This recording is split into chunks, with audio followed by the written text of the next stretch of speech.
Bismillahirrahmanirrahim. Assalamu alaikum, my dear students. I welcome you all in my class. So, dear student, today we are going to start with reading selection 3.3, the poem that is If. It is from your unit 3, that is written by Rudyard Kipling. So, before reading the poem, let's see what was about the poet's life. So, Joseph Rudyard Kipling was an English journalist, short story writer, poet, and novelist. He was born in India, which inspired much of his work. Kipling's work of fiction include The Jungle Book, the famous Jungle Book, Kim, and many short stories, including The Man Who Would Be King. He was born on December 30, 1865 in Mumbai, India, and died on January 18, 1936 in London, United Kingdom. His famous poems are If, Mandalay, The White Man's Burden, Gunga Din, Tommy, Recessional, Boots, etc. His famous short stories are Rikki Tikki Tavi, The Man Who Would Be King, Mowgli's Brothers, Baba, Black Sheep, etc. So, in fact, he has achieved rapid fame as a poet, as a short story in England, and he was the first Englishman to receive the Nobel Prize for Literature in 1907. His works, that is Jungle Book, that are set in Indian jungle, and Kim are novel set in pre-partition Lahore.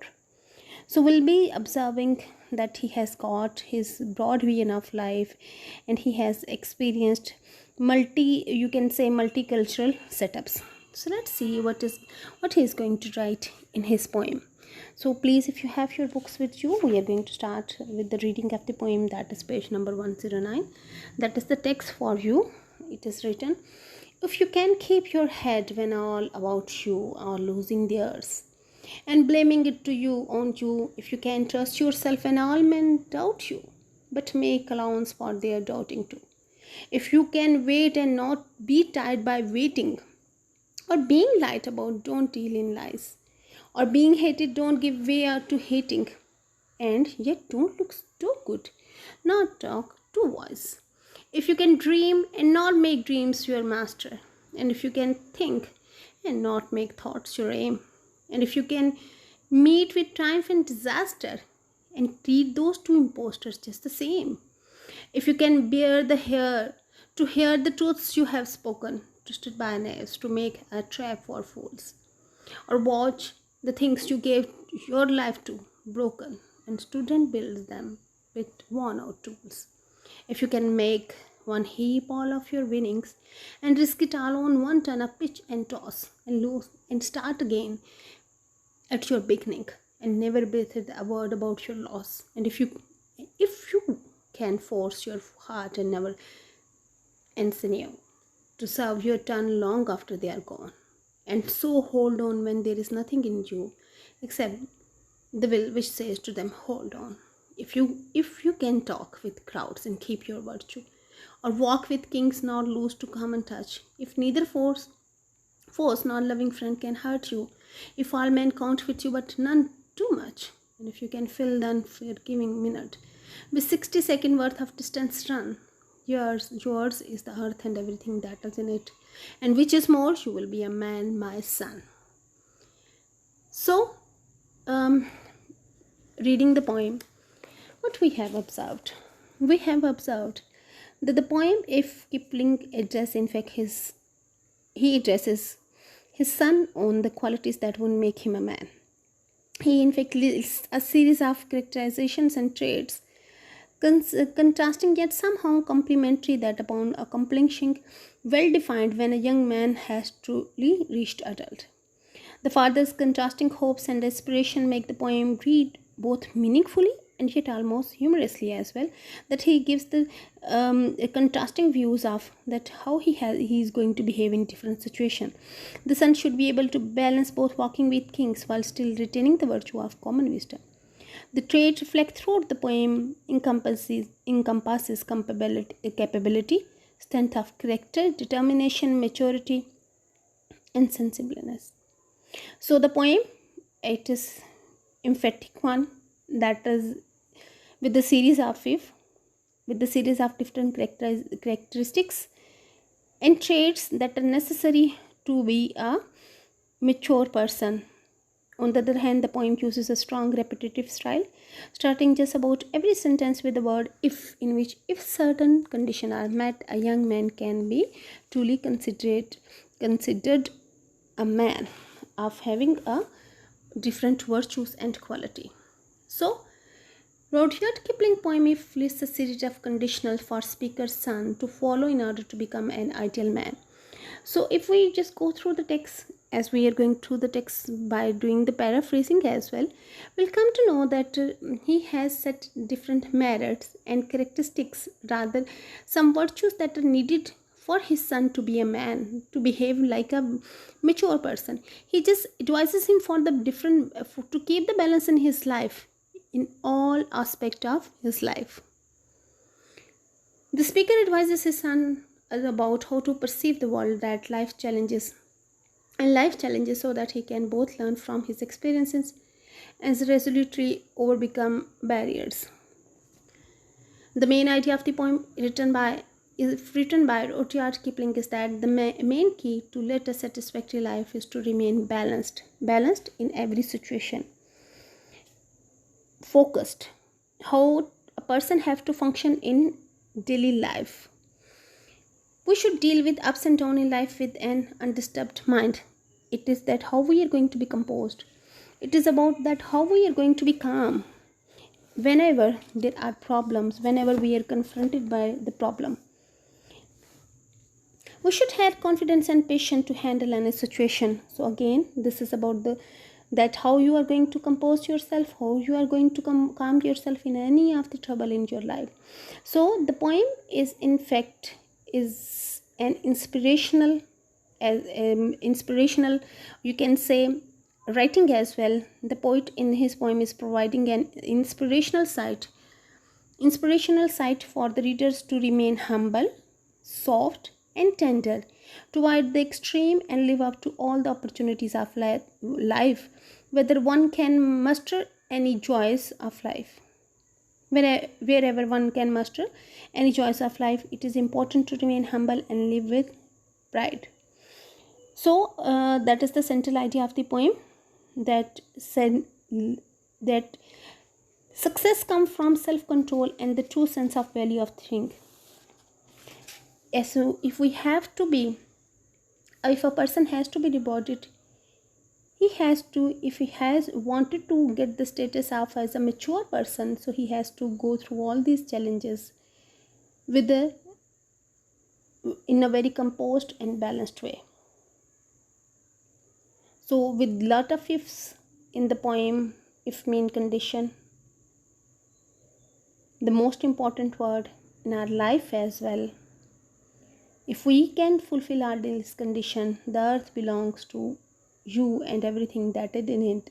Most important, you will be a successful man. Man here, as the poet has addressed his son, but in fact this rule applies to everyone. So let's start with the paraphrasing and explanation of the poem. If you can keep your head when all doubt you, or losing and blaming it on you, if you can trust yourself when all men doubt you, but make allowance for their doubting too. If you can wait and not be tied by waiting, or being lied about, don't deal in lies, or being hated, don't give weight, be too hating, and yet don't look too good, not talk too wise. Okay, so my dear students, as you are observing that as I have talked to you earlier, that this poem, that is in fact a strong repetitive style that is used by the word if. All the sentences, all the couplets that are being started by the word if, which is a certainly definitely a condition. So here the poet has given us the merit list or if list, the condition list. If we are going to fulfill all those conditioned list, so we will be successful. So in the very first paragraph, stanza, there are 4 conditions that he has talked about. What are those? Though the first sentence of if, the poet Rudyard Kipling offers us the opinion on how to operate during times of crisis. Okay, so if you can just see in your books, on your books, that how to just be composed, how to just operate in during times of crisis. The poet just stated that when the going gets difficult and things stop to work in our favor, we must not lose our composure and deal with the situation at hand in a calm fashion in order to salvage it, in order to confront them, in order to overcome all those problems. If we want to overcome all these problems, we have to we have to be composed. We shouldn't be functioning like a person that is casting blame and that is wallowing in self doubt. It is a human nature to save oneself the blame for failure and put it on others. The poet asks us to combat the basic human frailty, that is our nature, and harbor within ourselves to courage to take responsibilities of our action that have produced the undesired result, just like Jameson did during the raid. So, what the poet wants to say, he wants to say that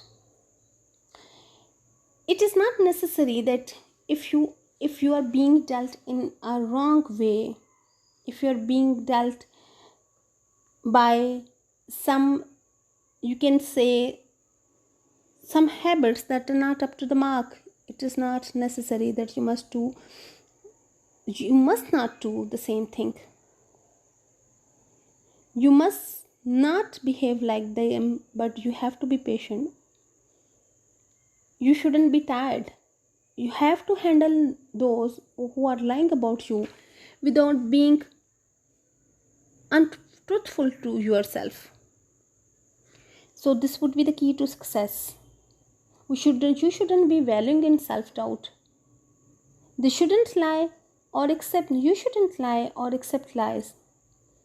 So you have to keep a balance. You have to strike a balance in your life. You shouldn't be doing the same thing as being dealt by the other people. So either they are blaming you, either they are doubting you, either you are tied by their lies or hatred, but you have to keep the balance. Neither you are going to lose the hope, neither you are going to lose the hope, or so neither you are going to lose the hope, but you are going to keep the balance. But on the other way, if you want to make their doubt, you want to give the allowance to their doubts, even then you have to wait for the right thing. And if they are telling lies about you, you shouldn't encounter those lies by telling lies. You shouldn't encounter their hatred by just giving them the hatred, but you have to be balanced. Neither you have to be too good, and neither you need to talk too wise. Then he continues that in this second stanza, during times, so this was in the first stanza, he says during times of crisis it is expected that people are going to lose their rationality and indulge in blame games. The poet urges us not to not give it into shame.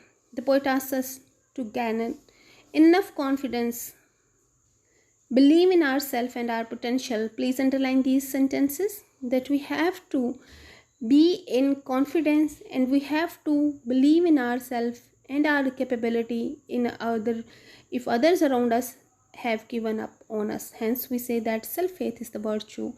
Please, this all paragraph, that is very important. It is also giving the moral of the poem, as well as all the morals will be going with all the lines of the poem. So what is that?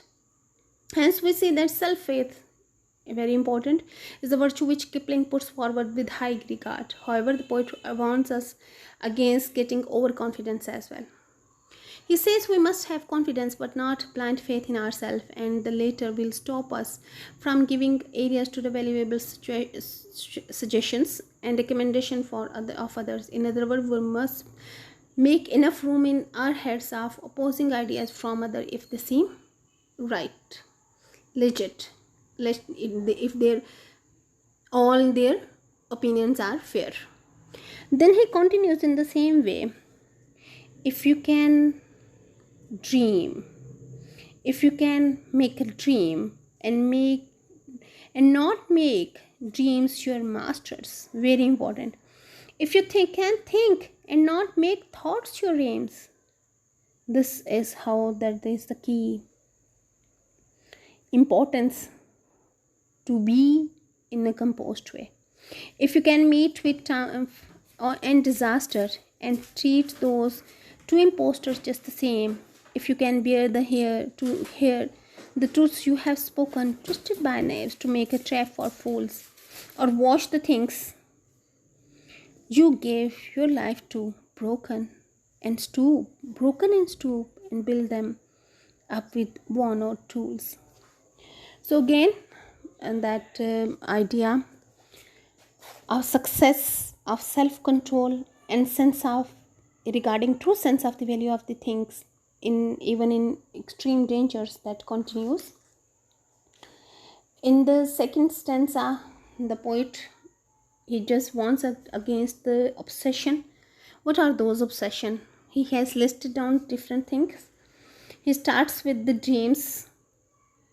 These are our obsessions. We become so much, you can say, obsessed with our dreams. We are so ambitious that we do not want to see any other thing. We don't want to be successful, and we do not want to see ourselves as a failure. And he advises one to have the courage to accept the bare truth and take the things as they are temporary. The success and the failures that are the part of the transitions. So the poem imparts a very valuable lesson, very important. This stanza is very important. He says that success and failure are a part and parcel of our life. That is the main key of this stanza. And there is nothing permanent about them. So as I have told you people, that these are all the things that are not permanent. These are all the things that are temporary. Our success, our failure, sometimes we are being rewarded. Sometimes we have to face that we cannot be rewarded for the things, but we shouldn't be you can say we shouldn't be deceived by this imposter. He has used for the imposters, mean those just become in the disguise to divert us from our right path or from our line of action.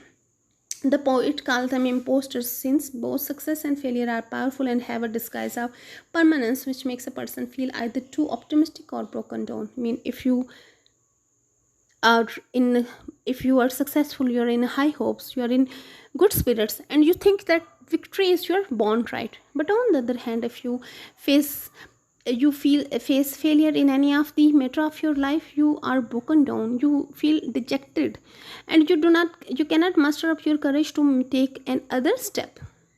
The poet recommends his readers to treat both success and failure in the same way and not let them get us to us, since both of them as fickle as wheel of fortune. So these are the wheel of fortune that can spin and that can take any round at any moment.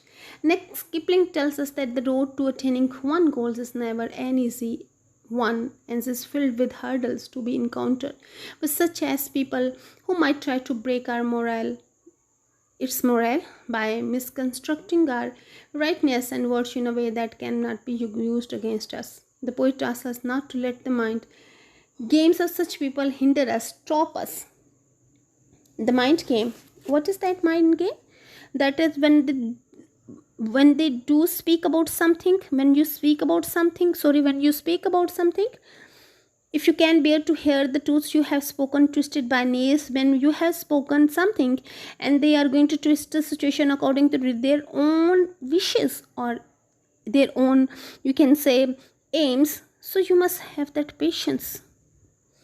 The poet asks us not to let the mind games of such people hinder us, stop us, that when they will be envied by us, they may make any plan.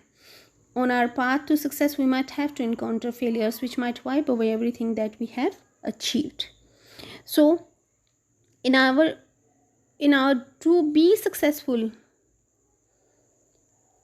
in our to be get what you want to do broken and stoop and build them up with worn out tools, the things that had been used against you. You have those are like worn out tools.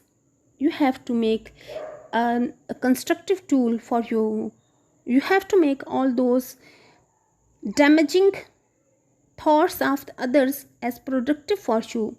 So the stanza wants people to believe in dreams and goals, but not let them overtake anyone's, you can say, take anyone's life in such way that they are going to be directed by these all things. On the other hand, as an adult, you have to be determined but sensible enough to see the situation or the reality of life. The poet world of advice for such a misfortune is to never give up. He asks us to dwell within ourselves such a potent power of, such a clear power of creation, that upon facing even the most brutal failures, we can start with scratch again, from nothing, from zero. Scratch, that is nothing. That is when something is just worn out, it is a scratch. So scratch, what is a scratch here? That are worn out tools. What is scratch here? That is when he says you broken and stoop and build them up with worn out tools. This is in fact the scratch. That is when by all the, you can say, different things by the people, there is nothing left. So even then you have to start from the zero. Then in stanza 3, if you can make a heap of all your winnings and risk it 1 ton of pitch and toss. Pitch and toss, that is in fact the game of fortune or chances. Okay, then and lose and start again at your beginnings, and never breathe a word about your loss. If you force your heart and never be sincere to serve your turn along after they are gone, and you so hold on when there is nothing to you except the will which says to them, hold on. So Seneo, that is a vigor power. So here breathe mean inhale, exhale. So what does the poet want to say? In this stanza, he says that if you can take all your hard-earned success and lose them all because of one risk, you should be willing to start again despite of all your failures, because taking chances is a part of life, and it's important to step out of your comfort zone in the life. So it emphasizes the importance of managing wins and losses in life.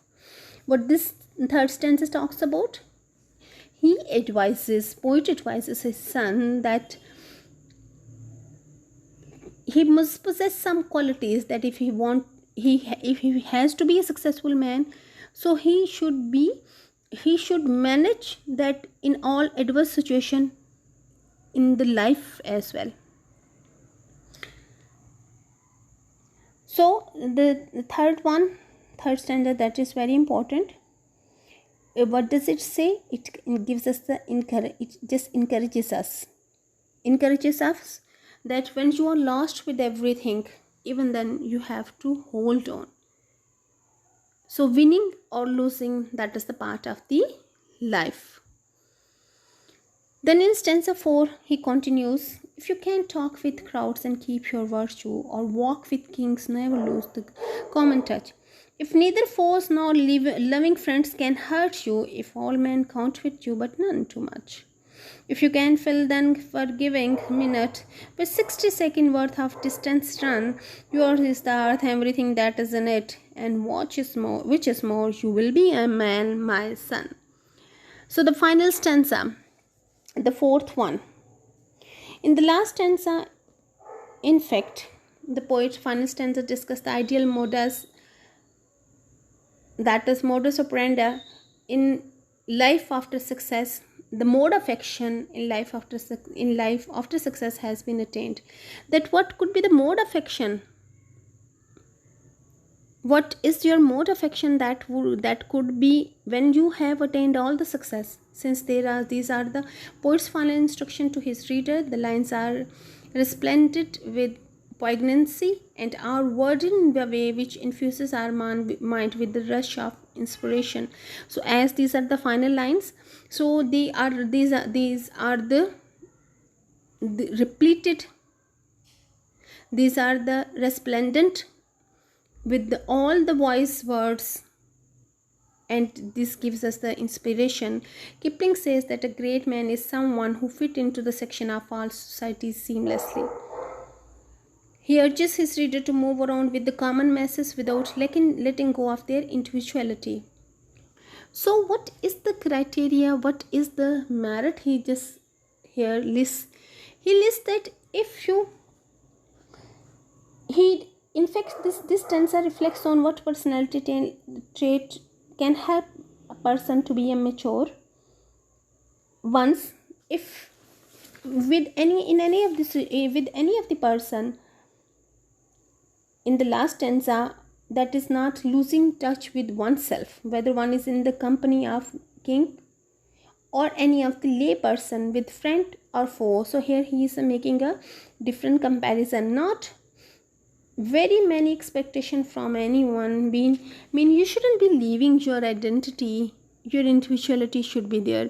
Neither your personality should be shattered by the king. Neither you shouldn't be giving different thoughts to the lower one as well. So either you are in the company of king, either you are in the company of any other one.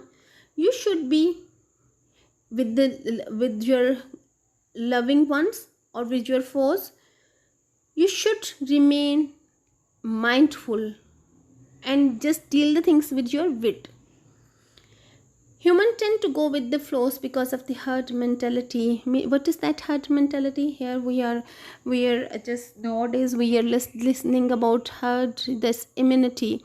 That what is in the common, as you know, herd immunity is being built by all. So it is in the same way herd mentality. When we are exposed to something and we tend to get that immunity as a common opinion. That is what is that herd mentality? That is a common opinion. However, the perfect man is the one who will not follow any rat race or tends blindly and will not stand out in spite of being a part of the crowd. Who is not going to the part of the crowd? Who is not going to flow with the current of the water? But he is going against the stream. He is going against the current of the water. He is going against those waves, and he is not going to become all those who are the same. Next, the poet warns us about the arrogance that often comes with great success. He asks us to be wary of the heart rumbling effects of success and motivates us not to let go of our compassion or become too proud upon being accepted into the finest shrug of social ladder. So even we have got that highest social point, highest at the top of the society, even then you have to be composed, you have to be in your wits, you have to be humble. As talked earlier, that humble attitude may lead to you success. What Kipling wants us to tell there is that success is only palatable and meaningful if it is nexus with modesty. It is the mixture. It could be cherished. Success could be cherished if it is going to be in nexus with modesty, with humbleness. The poet further adds that true success can only be attained if one reaches such a point in life that neither friends nor foe can cause hurt in a way that reduce one's productivity, that he would be overshadowed by their personality. So this was the poem. That is a very, you can say, a meaningful poem, and it revolves around the traits that allows for a person to become, specifically as he has talked to his son to become man. So these are traits that he has mentioned that include maturity, balance between ambitions and prudence. In many ways it is about spiritual enlightenment, and that is achieved through balance. The narrator wants his sons to be too extreme, not to be too extreme in anything in life. So he emphasizes on sensibility and to be composed. So this poem is having a moral as well. It suggests that truly it is having different moral as well that we have talked about. It is not only the traits of one's personality, but also it is about the spiritual enlightenment as well. On the other hand, as far as symbolic significance is concerned, it is it has used strong words that just reflects, it is reflective in its nature, that it talks about that way how we have to deal in different situation, how we have to deal with the different people in different related or connected with different walks of life. Okay, so that was all for today's lecture. I hope that you have got all the points. All the paraphrase is done in such an extensive way that you have to collect all these ideas and you are going to answer the question accordingly, right? Take good care of you. If you feel any problem, so please let me know. I'm going to repeat that as the paraphrase and the explanation has been done in such an extensive way that you may write the things by yourself. As for and the question answers are concerned, the poet in question number 542, he has talked about the qualities of maturity. Definitely you are going to underline all those qualities that the poet has asked from his son to be, that are important as the characteristics to be mature. Then in question number 3, he has talked about the different values that must be understood by all young people. So what are those? Do you agree with them or not? And then with question number 5, he has you that is asking which conditional has the poet used in the poem. Does he think that his son is capable of achieving the virtues or not?